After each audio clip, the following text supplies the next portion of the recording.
नमस्कार दोस्तों। आप लोग देख रहे वानी भोजपुरी हिट न्यूज चैनल, तो बहुत बहुत स्वागत बा।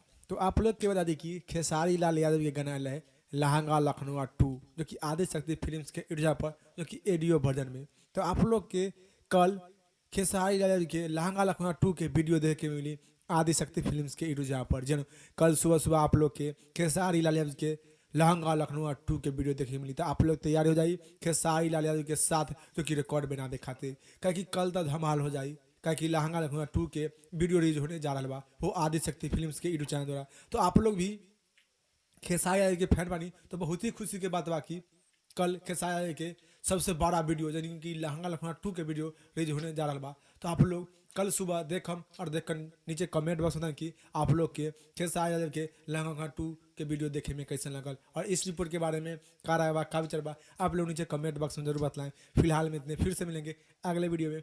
जय हिंद, जय भोजपुरी।